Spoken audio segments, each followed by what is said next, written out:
본 방송에서 제공하는 투자 정보는 투자 판단에 대한 조언입니다.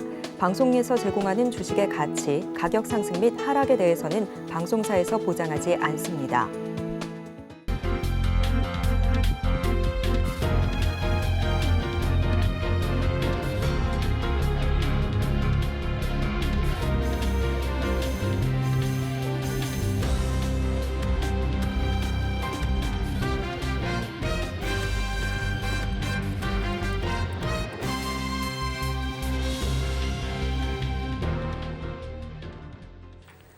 시청자 여러분 안녕하세요. 오늘을 돌아보고 내일을 준비하는 오늘장 내일장 일부 진행의 백선혜입니다.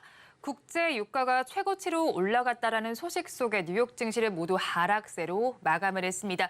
우리 증시 역시도 그다지 힘을 내지 못하는 장세가 펼쳐지고 있는데요. 중국 증시가 하락세로 개장을 하면서 코스피 지수 역시도 장중에 낙폭을 키워가는 모습을 보이기도 했습니다. 하지만 그 부분을 조금씩 만회하려는 움직임이 지금 기준으로 나오고 있습니다. 코스닥 지수는 장중에 방향성을 잡지 못하는 장세가 펼쳐지고 있는데요. 올해 들어서만 살펴봤을 때 코스피 지수는 15% 상승률을 보였습니다. 하지만 그 안에서 상승한 종목은 절반에도 미치지 못한다는 분석 결과가 나와 있는데요. 9월 장세 역시도 계속해서 혼란스러운 장세가 펼쳐지고 있습니다. 그래도 그 안에서도 오르는 섹터가 있는 만큼 저희 방송과 함께 꼼꼼하게 체크를 해 나가시기 바랍니다. 본 방송에서 제공해드리는 정보는 투자 판단에 대한 조언일 뿐 해당 주식의 가치와 수익률을 보장하지는 않습니다. 아울러 서울경제TV와 서울경제신문은 당사의 브랜드입니다. 최근 당사를 사칭하는 피해 사례가 늘어나는 만큼 각별히 주의해 주시기 바랍니다. 또 저희 방송 유튜브를 통해서도 보실 수 있습니다. 유튜브 검색창에 서울경제TV라고 검색하시면 저희 방송과 함께 하실 수 있으니까요. 실시간 채팅도 많이 참여해 주시기 바랍니다. 9월 6일 수요일입니다. 오늘장 내일장 일부는 이 시각 보도본부로 시작하겠습니다. 앞서서 살펴보셨던 헤드라인 중에서 세 가지를 골라서 심층적으로 다뤄보겠습니다.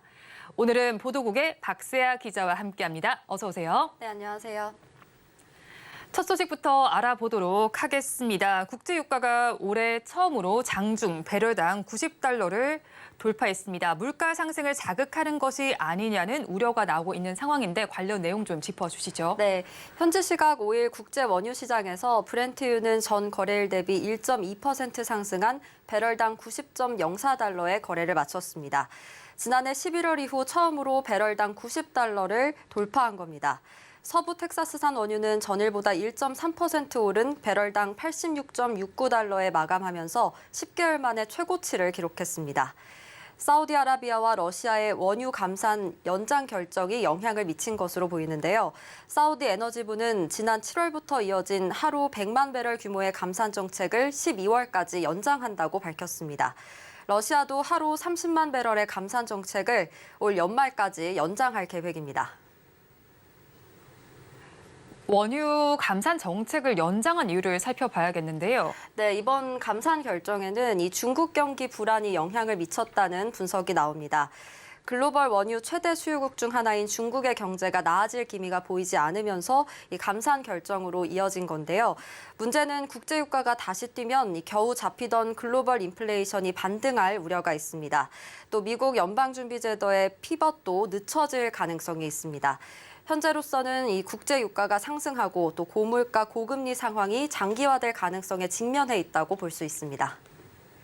네, 다음 소식입니다. 가뜩이나 고물가 상황에 서민들이 어려운 상황인데 최근 들어서 택시 요금이 크게 올랐죠.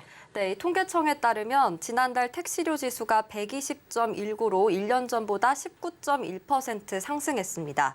외환위기 때 21% 상승한 뒤로 가장 큰 폭으로 상승한 겁니다. 택시요금 지수가 큰 폭으로 오른 건 지난해 12월 시작된 지역별 택시요금 인상 효과가 누적된 결과입니다. 지난 12월 서울과 충북 지역의 택시 심야 할증 요금이 올랐었고요. 또 2월에는 서울 택시 기본 요금이 인상됐습니다. 이후 다른 지역에서도 택시 기본 요금이 인상되면서 전체 지수가 상승한 것으로 보입니다. 시내 시외버스 요금도 상승세입니다. 지난달 시내버스와 시외버스 요금은 1년 전보다 각각 약 8%, 10% 올랐습니다.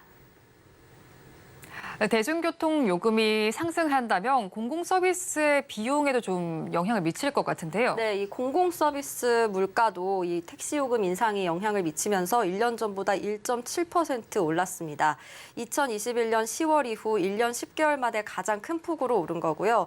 올해 2월까지 0%대에 머물던 공공서비스 물가 상승률이 3월 1%대로 올라선 이후 7월과 8월 2달 연속 상승폭이 확대됐습니다. 마지막 소식 살펴보도록 하겠습니다. 엔저 현상이 장기화되면서 일본 주식에 눈을 돌린 개인 투자자가 늘어나고 있다고 하죠. 네, 이 국내 투자자들의 일본 주식 보관액이 올해 들어 30% 넘게 늘었습니다. 일본 주식에 투자하는 개인 투자자들이 급격히 증가하고 있는데요. 1월 초에만 해도 약 26억 달러에 그쳤는데 지난달 말 약 34억 달러로 약 31% 증가했습니다. 같은 기간 중하권 주식 보관액은 약 31억 달러로 약 18%가 또 줄었는데요. 최근 중국의 부동산 부실 또 경제 지표 부진으로 차이나 리스크가 부각되면서 중하권 주식 보관액은 내림세로 돌아선 것으로 보입니다. 이 저금리와 엔화 약세를 기반으로 투자자를 이끌면서 일본 니케이 지수는 지난 6월 33년 만에 33,000선을 돌파했습니다. 일본 주식 투자가 늘게 되면서 증권사에서도 다양한 상품을 내놓고 있잖아요. 네, 신한투자증권은 연말까지 일본 주식 온라인 매수 수수료 제로 이벤트를 진행을 합니다. 엔화 환전 수수료 우대 혜택을 제공할 예정입니다. 유안타증권도 일본 주식 거래 서비스를 열고 연말까지 일본 주식 거래 투자자를 대상으로 거래 수수료를 무료로 제공하기로 했습니다. 한화자산운용은 일본 반도체 소부장 기업에 투자하는 상장 지수 펀드를 상장하고 본격 일본 주식 투자자들을 잡기 위한 점유율 경쟁에 돌입했습니다. 네, 오늘 이 시각 보도본부에서는 국제 유가 소식부터 일본 주식 투자 소식까지 전해드렸습니다. 보도국 박세아 기자와 함께했습니다. 오늘 말씀 고맙습니다. 계속해서 이 시각 시장 상황 알아보도록 하겠습니다. 시황센터 연결해 보겠습니다. 최유정 캐스터가 준비하고 있습니다. 시황센터 최유정입니다. 중국과 유로존 등 주요국들의 경제 지표가 부진한 가운데 달러 인덱스는 104.88까지 치솟으면서 6개월 만에 최고치를 기록했습니다. 중국은 리오프닝 기대와 달리 경기 침체 우려가 커지고 있고요. 유로존 PMI 8월 확정치는 47.9로 30개월 내 최저치를 기록했습니다. 우리 시장 이번 주 들어서 박스권 내에서 횡보하는 흐름 보여주고 있는데요. 오늘도 양시장 보합권에서 움직이다가 코스피는 약세로 접어든 모습이고요. 코스닥은 플러스권에서 움직이고 있는 모습입니다. 그렇다면 자세한 지수 상황 살펴보도록 하겠습니다. 먼저 코스피입니다. 코스피 오늘 시가총액 상위 종목 대부분이 하락세를 보이고 있는 가운데 업종별로도 대부분이 내림세 보이고 있는데요. 섬유, 의복, 운수, 장비 등 일부 업종에서만 강세를 보이고 있습니다. 이어서 지수 살펴보도록 하겠습니다. 코스피 오늘 2,577선에서 시작해 장중 한때 2,585선까지 올라가기도 했는데요. 상승폭을 반납하고 낙폭을 보이다 현재는 0.59% 하락한 2,567선에서 움직이고 있는 모습입니다. 이어서 수급도 살펴보도록 하겠습니다. 오늘 개인만이 매수 우위 보여주고 있는데요. 하지만 역부족인 모습입니다. 3,005억 원 사들이고 있고요. 기관과 외국인 각각 동반 매도세 보이고 있는데요. 2,395억 원, 778억 원 팔아내고 있는 모습입니다. 이어서 코스닥도 살펴보도록 하겠습니다. 코스닥 오늘 시가총액 상위 종목 혼조세를 보이고 있는 가운데 이전 상장 이슈가 있는 포스코 DX 오늘 52주 신고가를 기록하면서 강세 보이고 있고요. 오늘 업종별로는 종이 목재, 기타 서비스 업종에서 강세를 보이고 있는 모습입니다.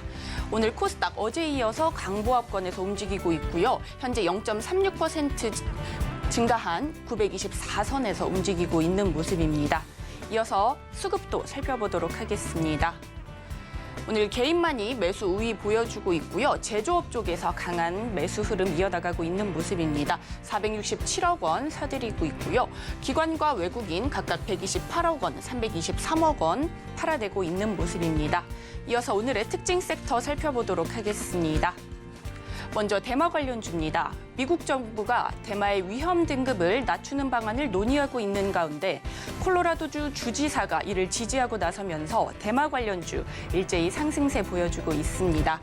먼저 오성첨단 소재, 기관이 11거래일 연속 매수 행진 이어나가고 있는데요. 오늘 장중 VI가 발동되기도 하면서 현재는 9.78% 상승한 2,020원에 거래되고 있습니다.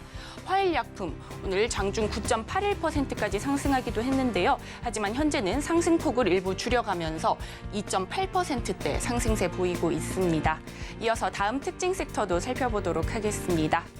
3D 낸드 관련주 살펴보도록 하겠습니다. 5G, AI, 자율주행차 등 4차 산업혁명 기술이 발달함에 따라 3D 낸드 관련 수요가 증가할 것이라는 전망에 강세 보였었는데요. 하지만 오늘은 하락세가 짙은 모습입니다. 먼저 유진테크 오늘 2.53% 하락세 보여주고 있고요. KC텍 오늘 4.6% 하락세 보여주고 있습니다. 시가가 고가였는데요. 계속해서 낙폭을 키우고 있는 모습입니다.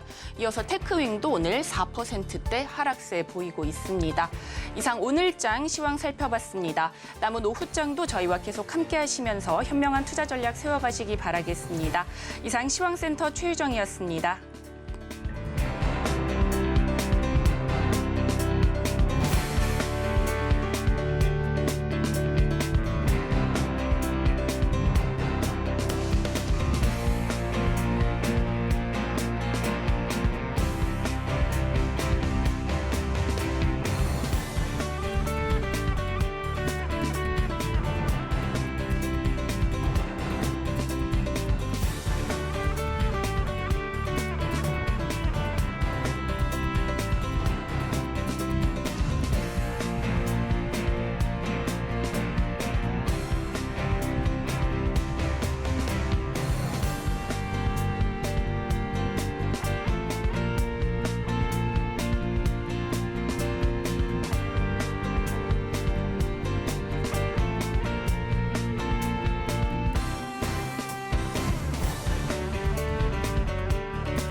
시시각각 변하는 시장의 이슈와 주가의 변동성에 투자 전략을 업데이트해보는 시간입니다. 오늘은 헤르메스스탁 김시은 팀장과 함께합니다. 어서 오세요. 안녕하세요.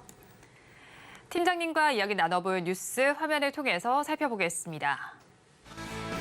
일동제약의 신약 개발 기대감에 주가가 껑충 뛰었습니다. 일동홀딩스와 일동제약 모두 상한가에 근접하면서 하루 만에 시가총액이 1,200억 원 정도 증가했는데요. 경구용 비만 당뇨 치료 신약 후보 물질의 임상시험 진입 소식이 주가 상승 요인으로 작용한 것으로 분석되고 있습니다. 관련해서 제약바이오와 비만 치료제 섹터에서 강세가 나타나고 있습니다. 자세한 내용 짚어보도록 하겠습니다.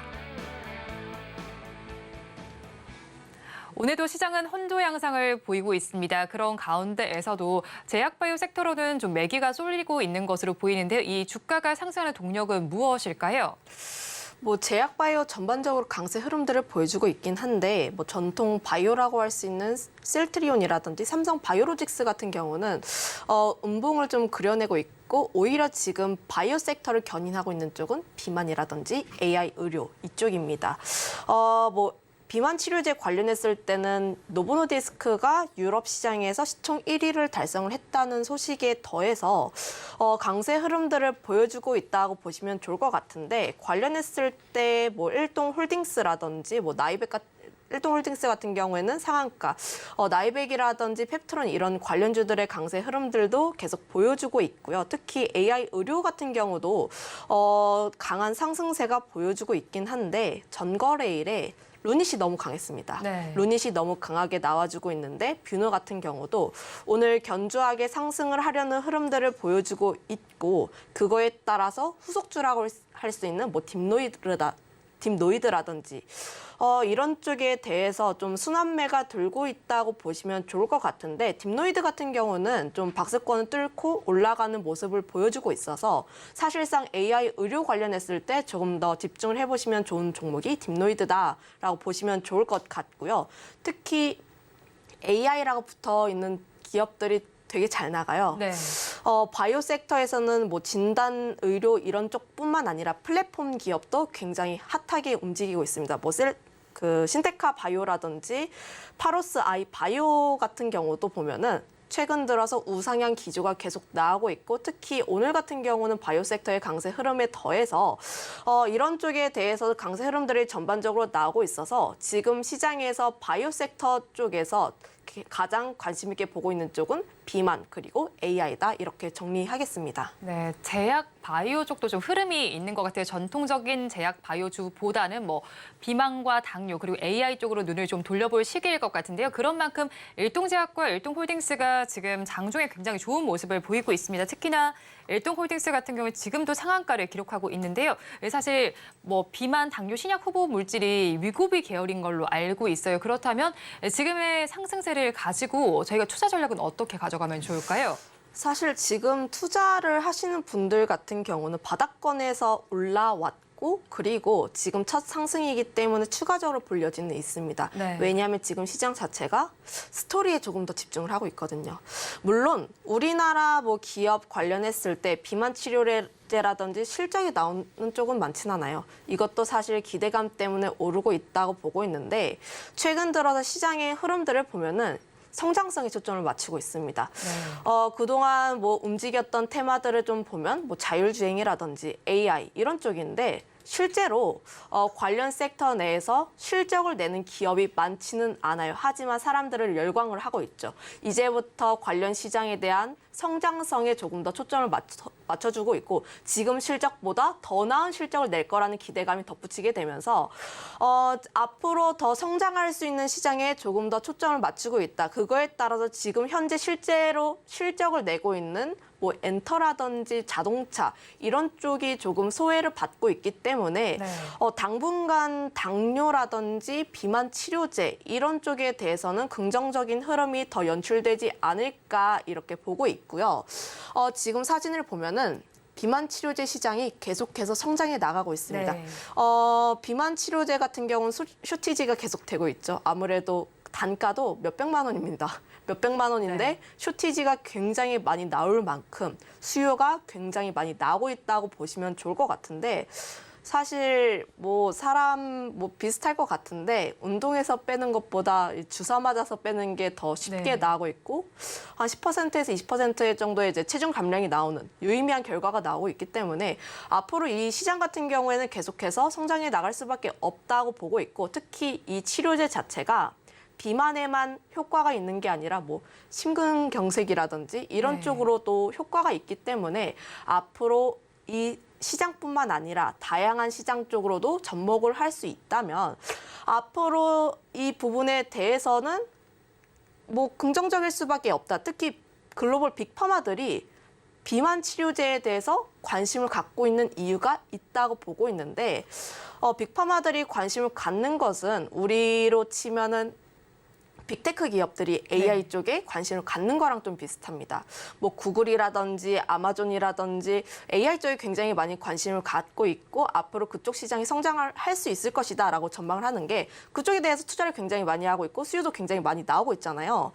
그거를 바이오 섹터랑도 비슷하게 보면은 글로벌 빅파마들이 계속 관심을 갖고 투자를 하고 있고 실제로 실적도 내고 있기 때문에 이쪽 섹터 같은 경우는 계속해서 관심을 가져봐야 하지 않을까 이렇게 보고 있는 상황입니다. 다만 일동 홀딩스 같은 경우는 지금 이 비만 신약을 통해서 실적을 내는 단계는 아니에요. 네. 단계는 아니고 임상 1상 시험 계획을 승인받았다는 내용인데 아직 1상 들어가지 않았습니다. 네. 1상 들어가지 않았기 때문에 관련했을 때 신약이 임상에 대해서 실제로 진행되는지 여부를 한 번 더 확인해 볼 필요는 있지만 임상 1상에 들어가게 된다면 조금 더 1상 성공에 대한 가능성 높아지지 않을까. 뭐 평균적으로 봤을 때 1상 같은 경우는 뭐 안정성 테스트라든지 이런 경우를 보기 때문에 성공률이 좀 높아요. 약 평균적으로 70% 수준이라고 보시면 좋을 것 같은데 관련했을 때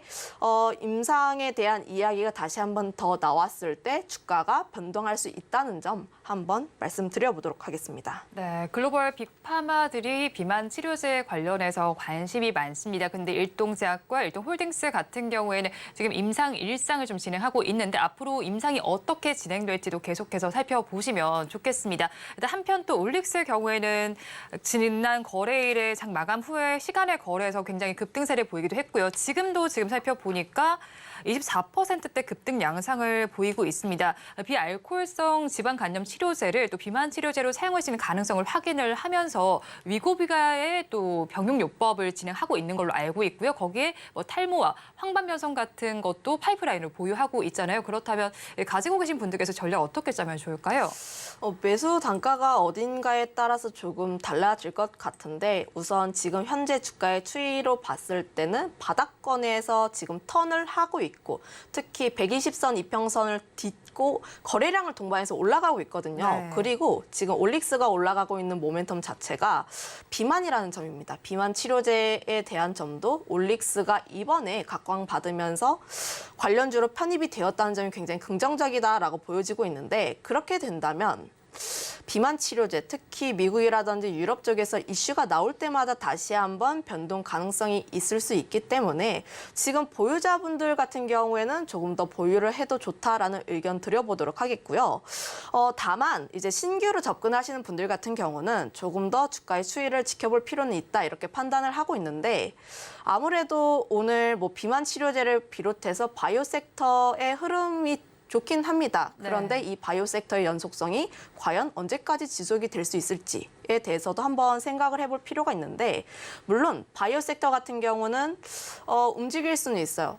이벤트적으로 봤을 때 뭐 금요일에 폐암 학회도 있고 하다 보니까 이벤트적으로 보게 된다면 바이오 섹터에 대해서 움직일 가능성은 있긴 하지만 최근 들어서 바이오 섹터의 연속성이 그렇게까지 길게 나오지는 않습니다. 특히 오늘 바이오 섹터가 올랐던 이유가 2차 전지 쪽에서 매도세가 좀 나왔고 그리고 반도체도 지지부진하니까 지금 이 증시에 갇혀 있는 유동성이 어디로 갈까 하다가 바이오 섹터로 넘어간 거거든요. 그런데 2차 전지라든지 반도체로 다시 한번 넘어가게 된다면 바이오 같은 경우가 바이오 섹터 쪽에서 유동성이 조금 줄어들 가능성이 있기 때문에 그런 점을 조금 염두에 본다면 지금 당장 접근을 하기보다는 바이오 섹터에 다시 한번 유동성이 몰렸을 때 그때 다시 한번 생각해보는 게 더 좋지 않을까라고 보고 있고요. 좀 중장기적으로 봤을 때 올릭스 같은 경우는 비만 치료제에 편입이 되었는데 위고비를 단독적으로 사용했을 때보다 병용해서 했을 때 좀 더 체중 감소 효과가 더 크게 나오고 있습니다. 네. 위고비 단독으로는 10% 그리고 병용했을 땐 30% 체중 감량을 하기 때문에 이런 점이 있어서 조금 더 모멘텀은 긍정적이다라고 보여지고 있고요. 특히 뭐 GPL-1 같은 경우에는 호르몬이 좀 이제 식이요법이라든지 식욕을 떨어뜨리게 하는 이런 쪽이라면 올릭스 같은 경우는 에너지 재사량이 돼서 증가하는 거다 보니까 이런 부분을 좀 보게 됐을 때 조금 더 시너지 효과가 나올 수 있다는 점을 보면은 충분히 비만 관련했을 때 올라갈 여지는 충분하다 이렇게 판단하고 있습니다. 네, 올릭스 일단 올라갈 여지는 있겠지만 지금 당장은 살펴봤을 때 보유자의 영역이다라고 좀 짚어주셨습니다. 그렇다면 또 이번에 올리패스 이야기도 좀 해보도록 하겠습니다. 100억 원 규모의 자금 조달 소식이 있습니다. 지금 호흡기 질환 바이러스 치료제 기술 이전이라는 긍정적인 모멘텀이 있었지만 재무 건전성 문제가 있었거든요. 그럼 이번에 자금을 조달하게 됐을 때 이 부분을 해소하게 됐을지 궁금한데 어떻게 보실까요?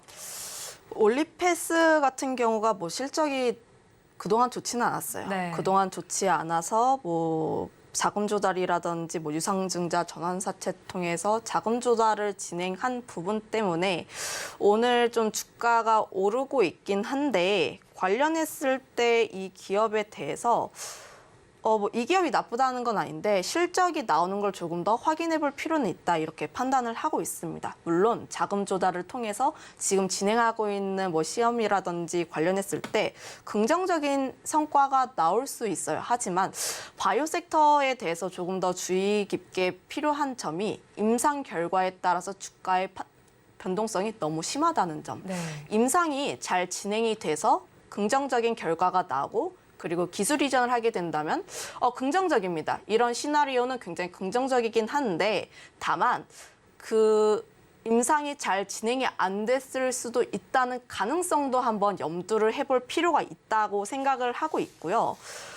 관련했을 때 신약 개발에 대해서 그런 점도 좀 생각해 볼 필요도 있고 자본 잠식률 자체가 좀 큽니다. 80%대에 육박하기 때문에 이런 점을 보게 됐을 때 앞으로의 매출이라든지 부분을 보게 된다면 유의미한 매출이 나올 필요가 있고 기업의 매출을 보니까 3년 정도 적자가 계속 나오고 있더라고요. 네. 그러면 한 1, 2년 이내에 긍정적인 성과가 나오지 않는다면 혹시 이 기업에 대해서 뭐 부정적인 결과가 나올 수 있기 때문에 이런 점을 조금 고려해 본다면 올리패스 같은 경우는 지금 당장 뭐 어떻게 할 수는 없고 사실 보유자분들 같은 경우에는 반등을 했을 때마다 조금씩 분할적으로 매도 조정을 해보시는 게 좋지 않을까 이렇게 판단하고 있습니다. 네, 올리패스는 유의미한 매출이 좀 나와야 할 필요가 있겠고 보유하신 분들께서는 뭐 좀 차익 실현 조금씩 해 나가는 방향으로 비중을 좀 조절을 해봐야겠네요. 그렇다면 클리노믹스 이어서 좀 살펴보도록 할게요. 오늘 시장에서는 16%대 강세를 보여주고 있는데 신주가 상장한 이슈도 있고요. 우리나라 최초로 혈액 기반해서 대장암 조기 진단 서비스가 부각이 되고 있습니다. 주력 사업이 암 초기 진단 사업이기도 하고요. 해외 시장에서도 뭐 캔서 문샷 등과 관련해서 암을 정복하기 위한 사업에 관심이 쏠리고 있잖아요. 그렇다면 실적이 좀 부진한 가운데 추가적인 반등도 기대를 해볼 수가 있을까요? 관련 모멘텀은 굉장히 좋아요. 그런데 클리노믹스의 주가가 부진했던 가장 큰 요인 중 하나가 유상증자, 무상증자 진행하면서 주식 수가 좀 많아졌다. 그거에 따라서 주식의 하락세가 굉장히 심화가 되었다라고 보시면 좋을 것 같은데 다만 이 기업이 가지고 있는 모멘텀 자체가 AI 쪽이랑도 연결이 되어 있고 특히 뭐 암이라든지 이런 쪽에서 접목할 수 있는 모멘텀은 굉장히 많습니다.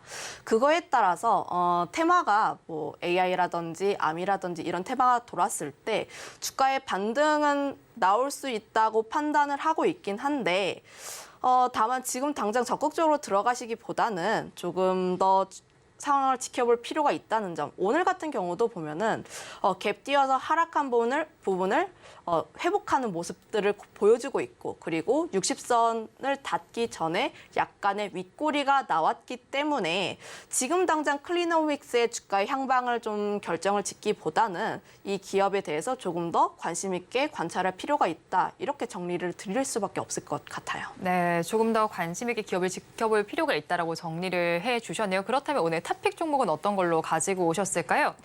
랩지노믹스라는 기업을 가지고 왔는데 이 기업 같은 경우는 제가 꾸준하게 좀 관심 있게 가져오는 기업 중 하나입니다. 네. 진단키트 관련 기업이라고 보시면 좋을 것 같은데 그동안 진단키트 기업들을 보면 코로나 끝났을 때 실적 어디서 나올 건데 뭐 그동안 코로나 기간 동안에 돈 굉장히 잘 벌었는데 팬데믹이 끝나고 엔데믹이 전환됐을 때 그럼 진단키트 기업들은 뭘로 먹고 살래라는 이슈가 굉장히 많이 나오면서 사실 그동안 좋은 실적을 냈음에도 불구하고 잘 가지 못했어요. 그런데 이 기업 같은 경우는 앞으로의 먹거리를 미국 쪽에서 뚫어냈다라고 보시면 좋을 것 같습니다. 미국 쪽에서 클리어랩을 인수를 했는데 클리어랩을 인수하면 가장 큰 장점 중 하나가 FDA를 승인받지 않고 바로 미국 쪽에 진출을 할 수 있다는 점입니다. 바이오 섹터 투자하시는 분들 보면은 FDA를 승인받는 게 얼마나 가장 중요하고 가장 큰 이슈 중 하나인지 호재 중 하나라고 인식을 해보시면 좋을 것 같은데 그만큼 굉장히 어렵다라고 보시면 좋을 것 같고요. 다만 랩지노믹스 같은 경우는 코로나 기간 때 벌어놓은 돈을 바탕으로 해서 미국 쪽 클리어랩을 인수를 했고 그리고 27년까지 3곳에서 4곳 정도 더 인수를 할 계획이라고 하니까 이런 점을 보게 됐을 때 앞으로의 성장성은 크게 열려있다 이렇게 판단을 하고 있습니다.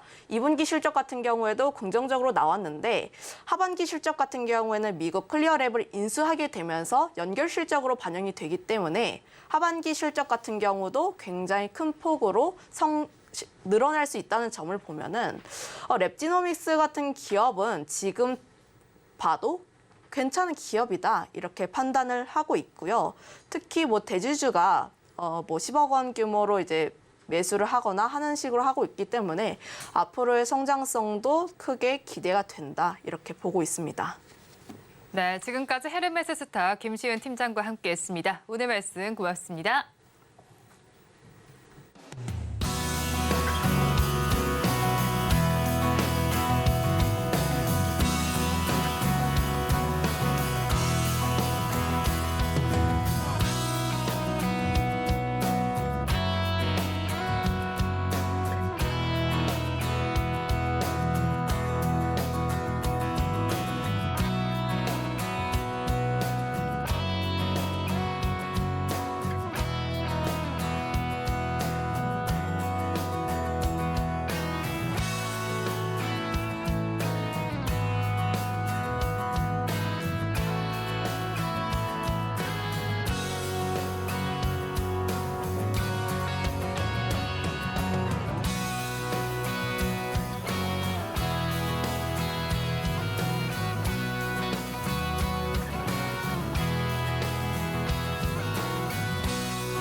마켓 리더의 시선으로 글로벌 경제와 산업 트렌드를 체크하고 이걸 수익으로 연결해보는 시간, 고수의 선택 시간입니다.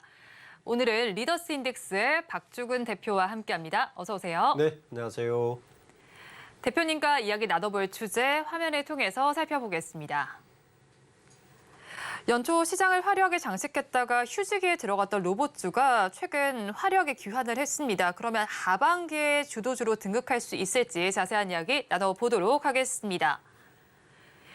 삼성전자와 하나, 두산 등 대기업이 로봇을 미래의 먹거리로 낙점을 했습니다. 그렇다면 하반기에 로봇주들이 시장을 주도할 수가 있을까요? 로봇주가 전체 시장을 주도하기에는 너무 사이즈가 작죠, 아직은. 물론 작년 연말부터 연초까지 굉장히 핫했죠, 로봇주가. 네.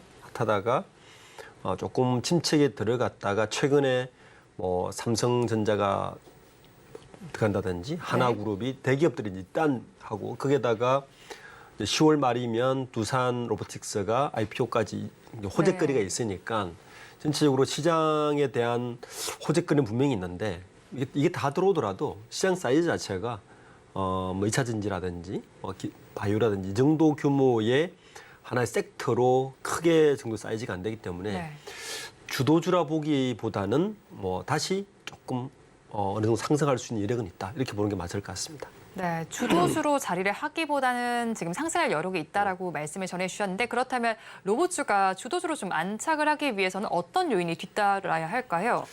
첫 번째는 시장성이죠. 네. 그 정도의 마켓 사이즈가 되느냐가 가장 큰 거고 두 번째는 국내 로봇 기업들이 그 정도의 기술 내재화가 되어 있느냐. 이 두 가지가 핵심입니다. 네. 근데 시장 사이즈로 보면 물론 2년 전에 정부에서 로봇 강국으로 되려고 몇 가지 로드맵을 발표한 게 있습니다. 네.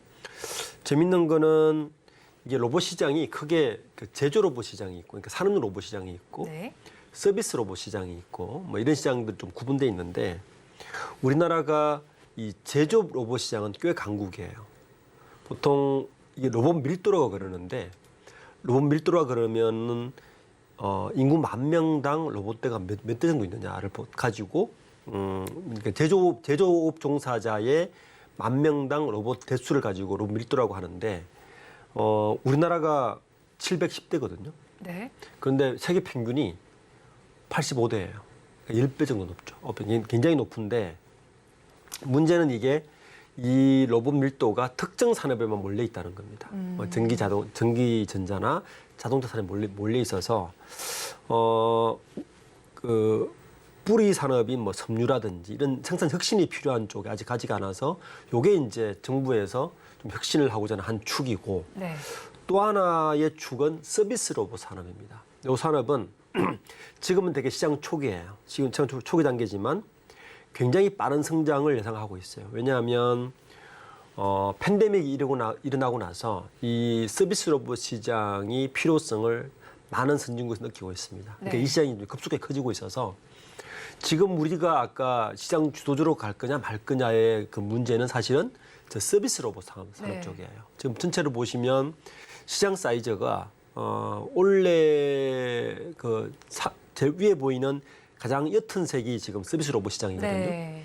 2025년이 가면 전체 시장 사이즈가 177억 불이니까 200조 정도 시장에서 한 46%, 약 100조 정도가 서비스 로봇 시장이고 성장률도 가장 높아요. 한 43%. 전체 로봇 시장 평균 성장률은 30%좀 되는데 그보다 10%포인트 높은 시장성을 가지고 있어서 지금 앞서 이야기했던 두산 로보틱스라든지 삼성전자가 투자했던 레인보우 로보틱스라든지 다 저 서비스 로봇 시장입니다. 네. 협동 로봇이라고도 하는데 이 시장 쪽이기 때문에 일단 시장 사이즈가 어느 정도 커지면 주도주도 가능하죠.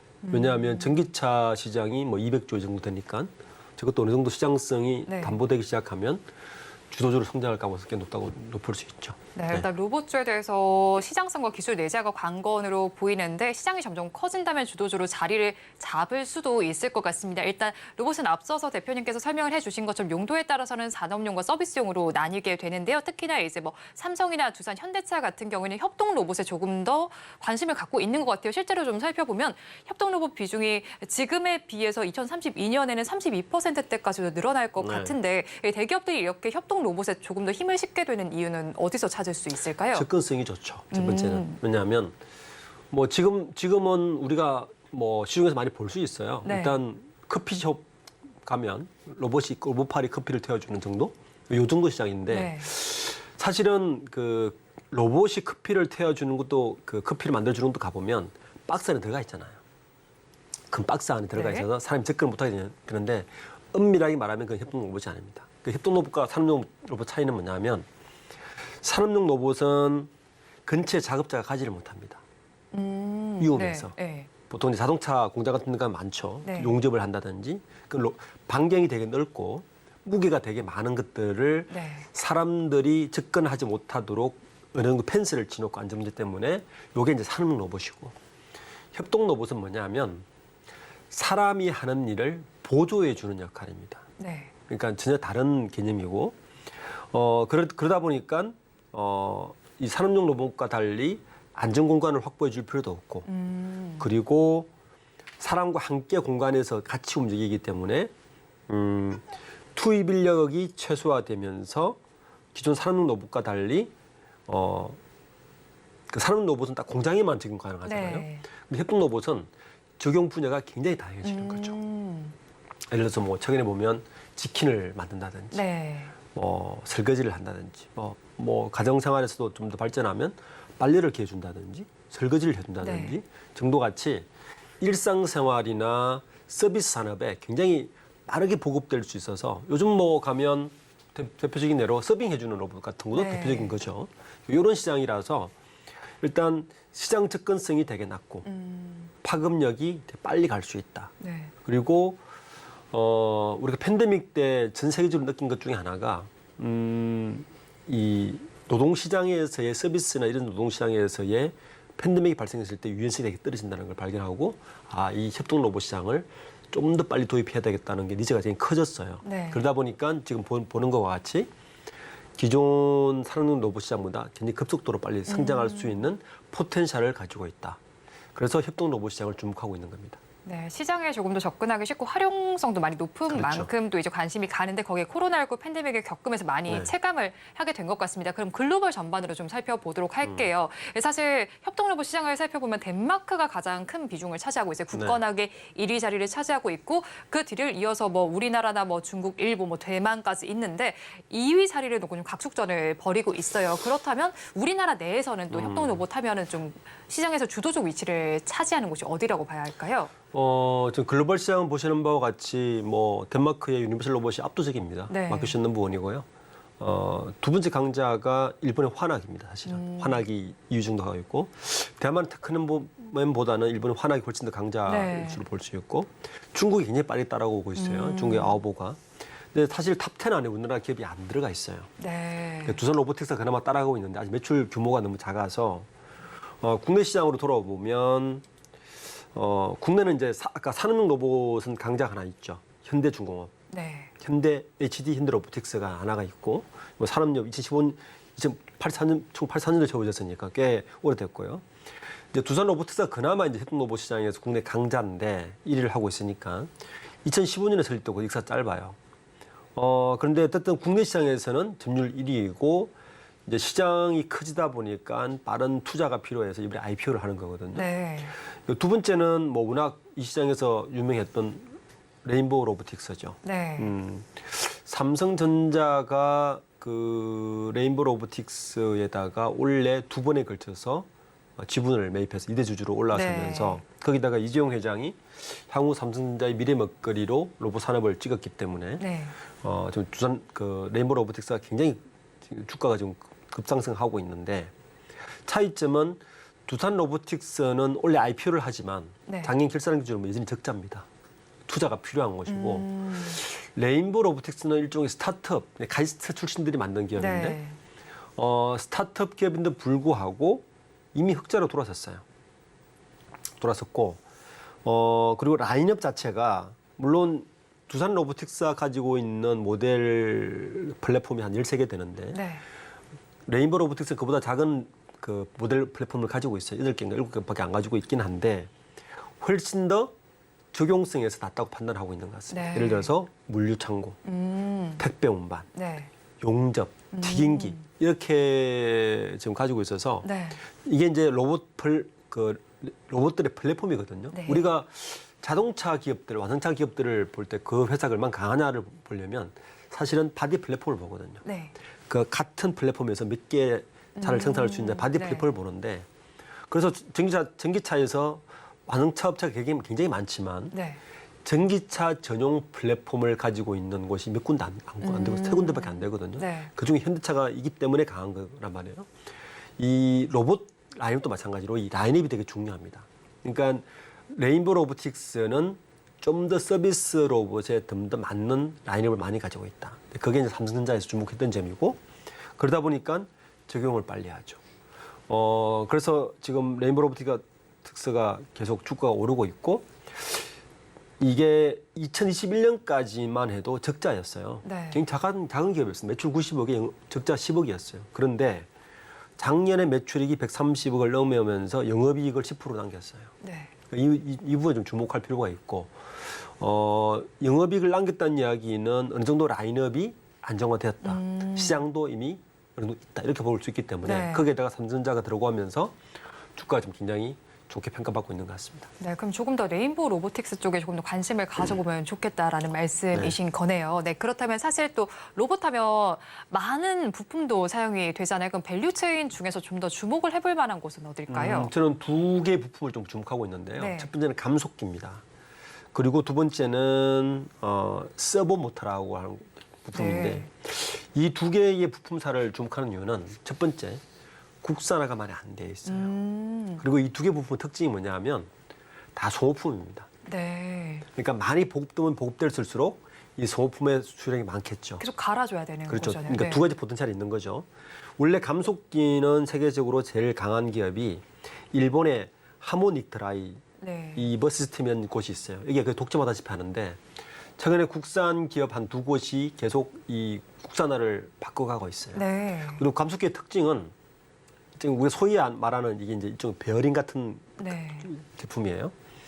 요게 반드시 로봇은 필요하고 또 이 감속기를 한번 바꾸면 이게 반도체가 우리 지금 소부장처럼 네. 재료와 부품을 바꾸면 다시 못 바꾸잖아요. 이거 비슷한 역할을 합니다. 한번 진입을 하면 붙박이처럼 쓸 수밖에 없는 구조를 가지고 있고 소모품이기 때문에 지속적인 매출이 발생해서 굉장히 안정적인 매출을 발생할 수 있는데 네. 이 로봇 시장이 지금 급성장하고 있는데 일단 진입을 하기 시작하면 굉장히 수익이 많이 날 수 있는 구조를 가지고 있어서 이 감속기를 하고 있는 국내에 이미 뭐 주식시장 뜨고 있습니다. SBB테크라든지 SPG라든지 우림 TPS 이런 기업들이 이미 어느 정도 지금은 로봇 산업의 매출이 10%가 채 되지 않아요. 네. 그런데 중요한 건 일본 부품을 대체해가면서 국산화되고 시장 자체가 파이가 커지면 분명히 포텐셜이 있다 이렇게 보고 있는 거고 또 부품 하나는 서버모터라는 부품인데 네. 요 기업도 요건 이제 로봇 위치 제어에 사용돼요. 주로 이제 자동화 장비 주로 들어가는 부품인데 이 서버모터도 뭐 한번 좀 기업들도 이 아까 감속기하고 유심해서 같이 보는 것도 이쪽 시장을 좀 바라보는 새로운 관점일 수 있을 것 같습니다. 네, 감속기와 서버모터 모두 지금 소모품인 만큼 관심을 가져보시면 좋겠다라는 의견을 주셨습니다. 그런데 또 우리나라뿐만 아니라 글로벌 로봇 기업 전반적으로 봤을 때 고평가 논란이 뒤따르고 있잖아요. 이에 대해서 대표님께서는 어떤 견해를 가지고 계실까요? 어느 시장이든 새로 신규로 들어오면 고평가 논란을 받습니다. 네. 근데 중요한 건 이 로봇 산업은 저는 조금 더 좀 길게 보면 이 로봇주가 상승하는 근본적인 이유는 인플레이션하고 네. 코로나19 때문이거든요. 사실 이 두 가지 문제가 인류가 같이 봉착한 문제예요. 네. 특히 미국 같은 경우는 팬데믹을 거치면서 인플레이션이 되고 노동시장이 부족한 걸 느꼈고 또 하나는 팬데믹을 지나면서 많은 선진국들이 뭘 느꼈냐면 제조업을 자국에 가지고 있지 않은 건 안보의 문제까지 생길 수 있구나라는 걸 느꼈습니다. 네. 그러면서 리쇼어링이 들어오기 시작하는데 리쇼어링을 하고 싶어도 지금은 할 수 있는 이유 중에 하나가 로봇을 쓰면 그만큼의 저개발국의 코스트, 인건비만큼의 장기적으로 보면 코스트가 떨어질 수 있는 부분이 네. 있거든요. 이 두 가지를 본다면 로봇은 필수 불가결이다. 특히 선진국 자본이 많은 곳에서 먼저 도입할 수밖에 없는 구조를 가지고 있다. 그리고 특히 산업 로봇뿐만 아니라 서비스 로봇이 우리가 지금 이야기하는 AI 그리고 빅데이터와 스마트 팩토리 이런 개념과 같이 엮이면 로봇은 클 수밖에 없는 산업적 구조를 가지고 있다. 물론 지금은 고평가 논란도 있을 수 있지만 네. 로봇 산업을 꾸준히 본다면 지금 반도체나 2차 전지 정도의 산업의 규모도 분명히 커진다. 그래서 대기업이 되는 것이다. 저는 이렇게 보고 있습니다. 네, 일단은 뭐 코로나19나 인플레이션은 사실 전 세계 전반적으로 직면한 상황인 만큼 더욱더 관심을 가지고 있는 상황인데 로봇은 더욱더 성장성이 있을 것이다라고 진단을 해주셨습니다.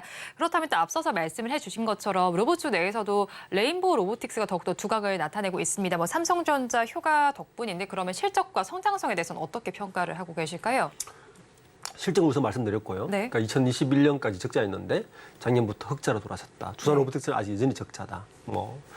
사실 매출 136억, 영업이익 13억인데 네. 지금 시가총액이 3조가 넘었어요. 네. 그만큼 시장성 높게 본다는 거죠. 특히 이제 이게 삼성에서 투자했다는 게 크게 이제 많은 네. 평가를 좋게 보고 있는 이유인데 두 가지죠. 첫 번째는 투자 이력이 생겼다. 네. 두 번째는 캡티브 마켓을 가지고 시작한다. 이미 삼성에 지금 갈 거니까요. 네. 이대주주 들어왔으니까. 우선 보면 두산 로보틱스는 어디하고 지금 테스트를 하고 있냐면 아우홈. 네. 아우홈 아시죠? 네. 그러니까 학교나 공장의 대규모 식당에 네. 쓰는 아우홈하고 제휴를 해서 우선 거기 적용해 보려고 해요. 레인보우 로보틱스는 어디하고 적용하냐면 삼성 웰스토리하고 이미 MOU를 체결했습니다. 네. 그러니까 조리대에 있는 많은 인건비를 줄이고 그래서 테스트를 해볼 수 있는 좋은 여건을 가지고 있는 거죠. 만약 거기서 어느 정도 성과를 이루고 어느 정도 적용 기술적인 노하우를 쌓고 했다면 그 파급 효과는 엄청 커지겠죠. 생각해 보면 우리나라가 개인 사업자가 굉장히 많잖아요. 식당이나 이런 데서. 그 늘 고민하는 게 최저임금 문제부터 많은 인건비를 고민하고 있지 않습니까? 삼성 웰스토리나 LG 아우홈에서 이 로봇이 잘 적응해서 간다면 결국에는 그쪽에서 적용할 수 있는 베이킹이 생기기 때문에 그만큼 매출이나 이런 시장성이 확보됐다는 이야기라서 저는 두산 로보틱스뿐만 아니라 이 레인보우 로보틱스는 일단 투자 이력과 시장성을 확보했다는 것에 대해서 굉장히 이제 시장에서 높이 평가하고 있어서 앞으로도 아마 삼성에서 계속 주목을 하고 있다면 저는 같이 가리라 보고 있습니다. 네, 지금까지 리더스 인덱스의 박주근 대표와 함께했습니다. 오늘 말씀 고맙습니다. 네. 오늘장 내일장 1부에서 전해드린 내용 정리해서 보여드리겠습니다. 화면으로 확인해 보시죠. 오늘장 내일장 1부의 핵심입니다. 글로벌 빅파마들은 비만 치료제에 관심을 가지고 있습니다. 한번 관심을 가져보시면 좋겠고요. 업황이 둔화되는 가운데도 흑자로 전환한 랩지노믹스를 그중에서 공략해보면 좋겠습니다. 그리고 로봇주도 관심을 가져볼 필요가 있겠는데요. 하반기에 신제품 출시와 정책 지원이 기대되는 만큼 이 부분도 한번 초점을 맞춰서 바라보시기 바랍니다. 본 방송에서 제공해드리는 투자 정보는 투자 판단에 대한 조언일 뿐 해당 주식의 가치와 수익률을 보장하지는 않습니다. 오늘장 내일장 1부에서 준비한 소식은 여기까지입니다. 저희는 잠시 후 2부로 돌아오겠습니다.